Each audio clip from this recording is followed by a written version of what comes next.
Despertar Espírita está no ar, o seu momento de paz e reflexão. Um olhar atento sobre temas da atualidade que interferem em nossa vida e um estudo dos conceitos básicos da doutrina espírita.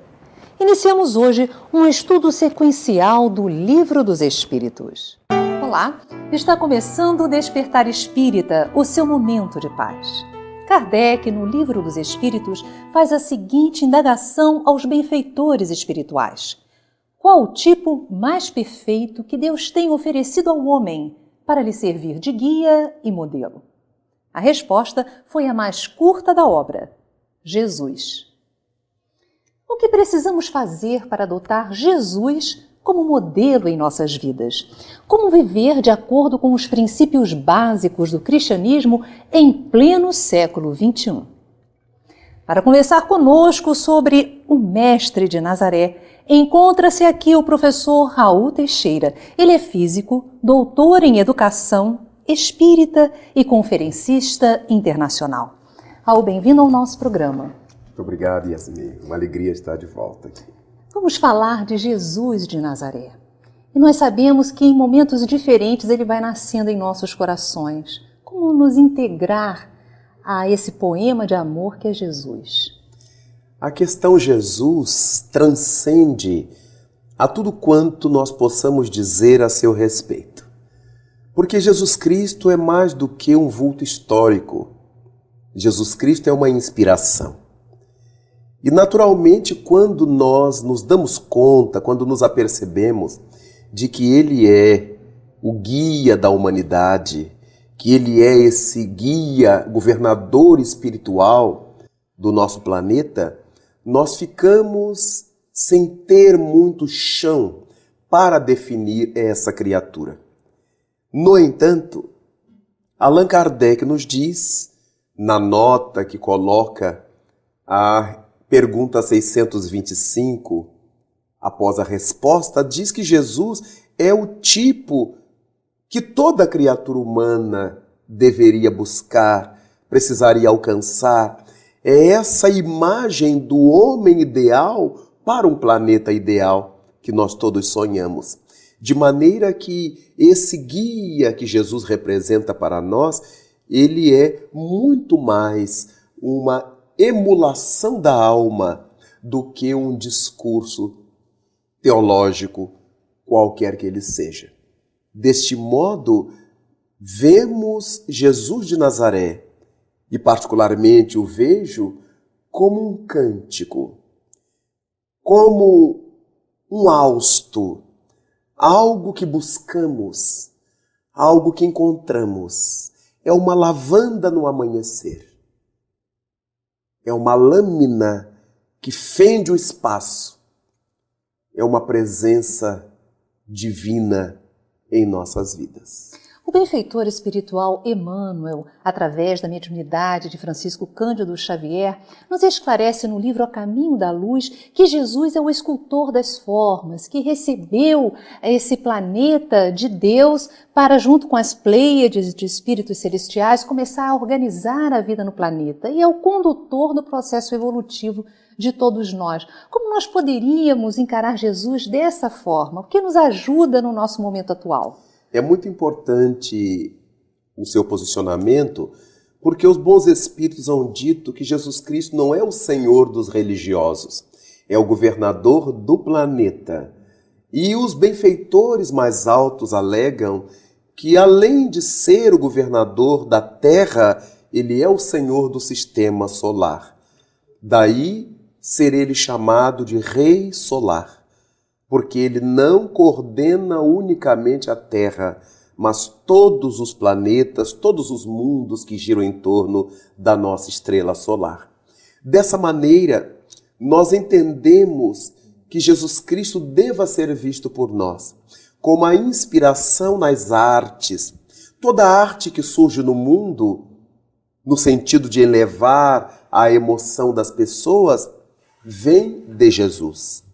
Toda ciência que leva a Terra às culminâncias do progresso, a tecnologia, a ciência médica, todos os níveis de ciência têm por senhor o Mestre de Nazaré. Pensar que as relações parlamentares do mundo, as relações diplomáticas do mundo, o crescimento do progresso das interações humanas, tudo isso tem a mão de Jesus. Pensar que tudo quanto a criatura humana sonha, a estesia, a felicidade, a família, o amor, a paz, tem em Jesus o seu sustentáculo. Isso tudo para nós é muito importante, porque quando nós pensamos em Jesus Cristo como um Senhor dos religiosos, um Senhor dos cristãos, nós o diminuímos. Restringimos. Nós restringimos o seu papel. Como Rei solar, nós nos damos conta de que nada ocorre na Terra sem o seu sufrágio, sem a sua autorização, através dos variados prepostos que ele tem, atendendo em todas as áreas, atendendo em todos os campos. Daí então Jesus Cristo ganha extensão e profundidade para nós. E os espíritos do bem, os espíritos nobres, como Joana de Ângeles, afirma através da mediunidade de Divaldo Franco que as entidades do nível em que ela se encontra não conseguem dimensionar exatamente quem seja Jesus. Por isso não se permitem chamá-lo pelo nome. Chamam-no através de uma outra referência, Rei Solar, Estrela da Manhã, Divino Mestre, Celeste Amigo.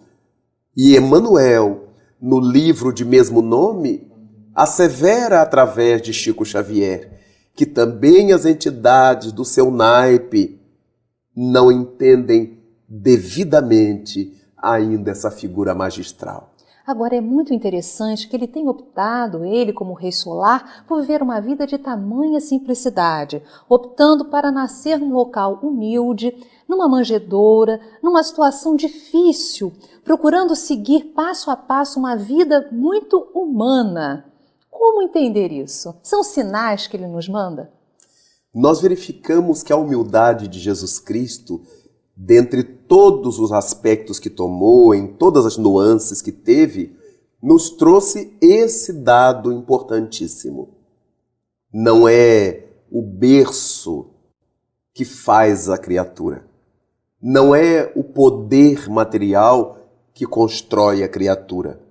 É a criatura que ilumina seu berço. É a criatura que ilumina o seu poder no mundo.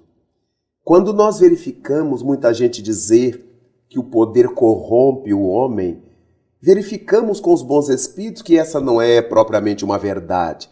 Porque o poder não tem cara. O poder é uma instituição que alguém passa a envergar.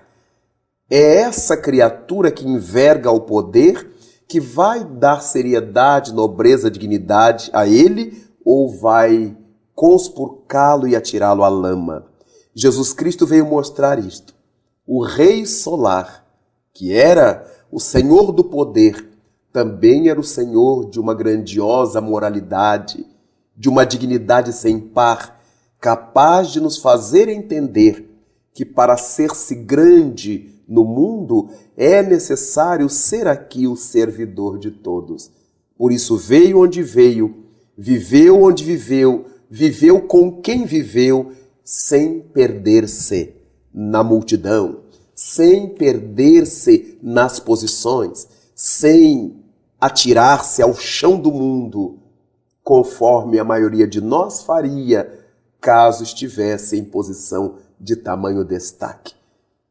Raul, Jesus deixou uma regra áurea, dizendo que toda a lei e os profetas nela se resumem: amar a Deus sobre todas as coisas e ao próximo como a si mesmo. Vamos conversar um pouco sobre essa trilogia: amar a Deus, amar ao próximo e amar a si mesmo. Devemos começar amando a nós mesmos?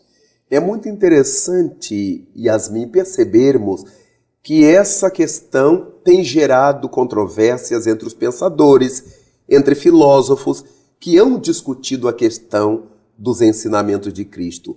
Alguns asseveram, alguns pensadores, que é impossível nós amarmos a alguém tanto quanto amamos a nós próprios. E outros dizem que é impossível amar a Deus acima de todas as coisas se a gente não tem referenciais a respeito de Deus? Encontramos falas as mais variadas. O que ocorre é que nós não amamos a Deus olhando-lhe o rosto físico, que isso não existe. Amamos a Deus a partir de suas obras. Ao percebermos a felicidade de tudo quanto existe, a correção de todas as leis, o equilíbrio de tudo que há no universo, o nosso desenvolvimento, a estrutura do nosso corpo, de tudo que está à nossa volta, o autor de tudo isso tem que ser obrigatoriamente perfeito, porque todas essas coisas conosco e ao nosso redor se dão com uma perfeição, com uma regularidade notável. Então, amar a Deus acima de todas as coisas, amar a vida, amar as coisas, amar tudo isso que aí está, significa o amor a Deus, já que não o podemos ver. Jesus Cristo nos chamou a atenção. Se não amais o vosso próximo ao qual vedes, como amareis a Deus ao qual não vedes? Então, nós começamos a perceber que Jesus Cristo identificava essa dificuldade de amar ao desconhecido. No entanto, amar o próximo, tanto quanto nos amamos a nós, tem a expressão de dizer que aquilo que eu não quero de ruim para mim, eu não posso querer para você, eu não devo querer para o outro. Aquilo de bom que me faria feliz, eu tenho que ter essa convicção de que também faria você feliz, de que faria o outro feliz. E com isso não magoarei o meu semelhante, porque eu não gostaria de ser magoado. Farei o melhor possível pelo meu semelhante, porque eu gostaria que alguém fizesse o melhor possível por mim. Na hora em que alguém cair, eu estenderei a mão, porque eu gostaria de, na minha queda, alguém me estendesse a mão. Desse modo, nós vamos fazendo um trabalho de relacionamento. É nesse sentido que nós amamos a Deus acima de tudo, porque amamos a vida, a natureza, o universo. E nós fazemos parte dessa vida e desse universo. Amar ao próximo como amamos a nós, a nossa referência pessoal é porque queremos tudo de bom para nós. Queremos ser felizes, queremos ter conforto, queremos comer, beber, ter o direito de ir e de vir. Na medida em que eu me reconheço feliz diante dessas prerrogativas, eu tenho que admitir, eu preciso admitir que o meu semelhante também se sentirá feliz com essas mesmas prerrogativas. Então nós conseguimos juntar essa trilogia do amor a Deus, do amor a mim e do amor ao próximo. Quando escapamos disso e dizemos amar o próximo, amar alguém, sem que nos respeitemos a nós mesmos, sem que nos queiramos bem a nós próprios, esse amor ao outro está meio equivocado. Às vezes nós temos desejo de posse, às vezes nós temos apego com relação ao outro, às vezes é um sentimento de dependência com relação ao outro, mas que não chega a ser verdadeiramente o sentimento do amor. O amor é o que liberta, o amor é o que doa, nunca o que absorve, nunca o que suga. Isso nos faz lembrar o notável Erich Fromm, psicólogo, psicanalista alemão, quando escreveu no seu livro A Arte de Amar, que o amor só é verdadeiramente amor quando nada mais exige em troca. Foi isso que Jesus viveu entre nós. O que fazer para adequar os ensinamentos de Jesus ao século XXI? E aí, Al? É muito interessante, Yasmin, pensar nessa questão, porque às vezes passa para as pessoas a ideia de que Jesus Cristo já é um elemento passado. É coisa antiga. Hoje nós temos os modernos ídolos, os modernos ícones, mas que sempre nos estão levando à infelicidade. Jesus Cristo prossegue sendo aquele que o que nos prometeu cumpre, dá-nos de acordo com as nossas obras. E dessa maneira, nesse século XXI, de tantas expectativas, percebemos que ainda não conseguimos nos ajustar aos ensinamentos do Mestre. Ora, quando ele propôs que nós amássemos a criatura humana como a nós próprios nos amássemos, a gente ainda não está fazendo isto. O egoísmo ainda tem sido uma marca desestabilizadora da nossa harmonia, da nossa felicidade, tirando-nos da conquista da paz. Enquanto o ego for essa presença tão marcante na nossa relação, dificilmente conseguiremos entronizar Jesus Cristo, seus ensinamentos, na pauta da nossa vivência. E o importante é que essa vivência nos conduz à felicidade que nós tanto desejamos. Quando nós só vemos no egoísmo os nossos interesses a despeito dos demais, nós ficamos infelizes. É uma regra áurea que nós ainda temos dificuldade de colocar na nossa vida. Muita dificuldade, Yasmin.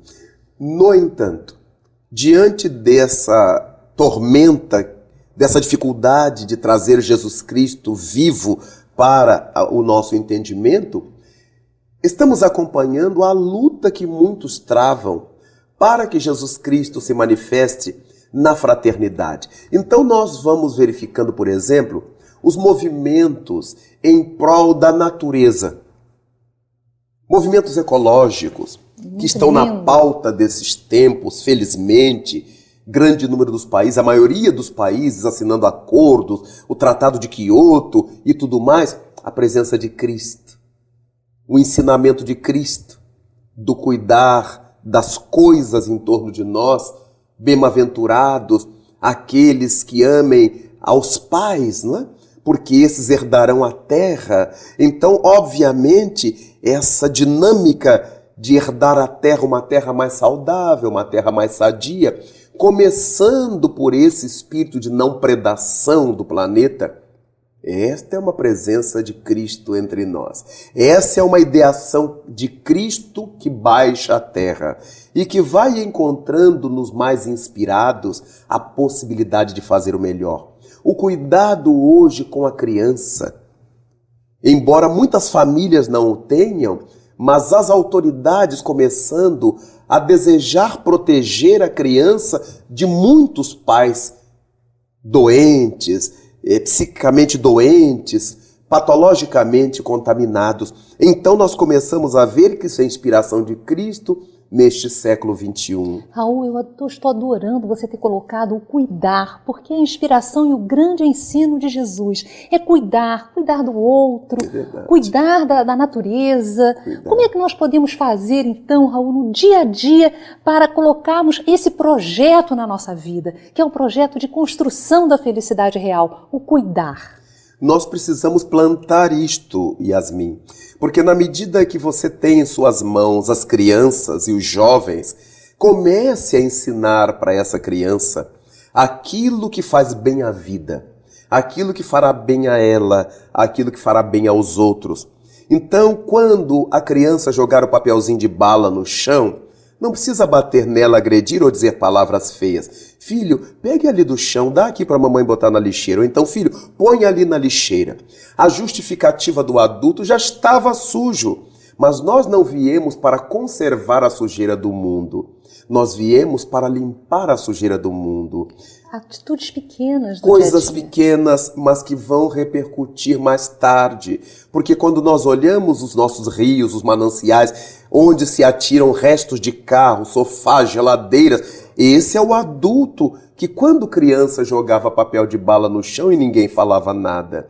Então, quando nós vemos hoje os homens que tiram as toras de madeira da Amazônia com todo o cinismo para vender para os países que estão fazendo propagandas ecológicas, eles estão dizendo onde aprenderam a mentir. Aprenderam a mentir desde criança, quando os pais, os educadores sabiam que eles mentiam e afirmavam, baseados em psicologias oportunistas, de que toda criatura humana tem que mentir. Então nós aprendemos a mentir e aplicamos a mentira para tudo. Jesus Cristo, no século XXI, é este que vem nos ensinar a viver as verdades, para sabermos dizer as verdades. Seja a vossa palavra assim, sim, não, não. Somente quem consegue sentir a verdade e seus benefícios, vive a verdade nas coisas mais mínimas. Vemos pessoas que ascenderam economicamente, compraram carros importados, carros de luxo, mas atiram as garrafas pelas janelas do carro na via pública, atiram os pets, atiram sacos vazios de comestíveis, atiram lixo. Então a pessoa está dizendo o que carrega ainda na alma. Ela desfruta da coisa boa, mas não sabe preservar a coisa boa.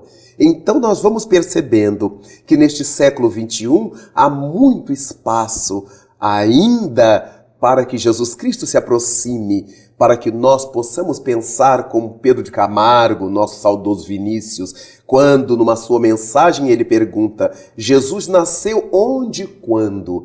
Jesus nasceu para cada indivíduo num tempo diferente.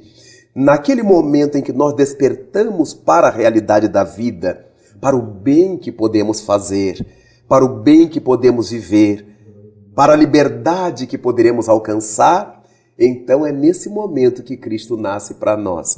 É tão importante deixar que Ele nasça.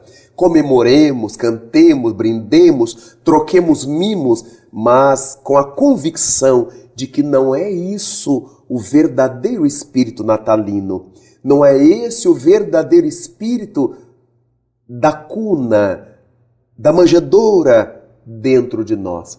O verdadeiro espírito dessa manjedoura em nós, dessa gruta de Belém em nós, é quando sentimos alegria por não sujar, por não depredar, por não macular, por auxiliar a vida a crescer em torno de nós e ensinar os outros a fazer o mesmo. A criança aprende muito rapidamente. O que fez Maria Montessori dizer que a criança é a mente absorvente, tem a mente absorvente e tanto absorve as coisas boas quanto as coisas negativas. Jesus, no século XXI, pede espaço para penetrar a alma da criança e nos faz recordar as suas falas nas areias de Genezaré. Deixai que venham a mim os pequeninos, não os detenhais. A partir daí, como é que poderemos deixar que as crianças cheguem a Jesus no século novo? Ensinando a elas como lidar com a vida, com a sua vida, com a vida do planeta, que repercute sobre a sua saúde, sobre o seu equilíbrio, sobre a sua felicidade, sobre a sua harmonia. Jesus conosco no século XXI será garantia de um século feliz e de progressos inomináveis para a nossa terra. No mês de dezembro, o Clube de Arte lança o CD Sexo. Este CD é o 6º volume da série Áudio Entrevista, apresentando as considerações do psicólogo César Said, do Rio de Janeiro. Em destaque, o tema sexo. Você não pode perder. Ligue 0 Operadora 21 3017 9800 ou acesse clubedearte.org.br e associe-se. E por apenas R$18 você vai receber o CD e gratuitamente a assinatura mensal da revista Cultura Espírita. Clube de Arte, a arte espírita a serviço do bem.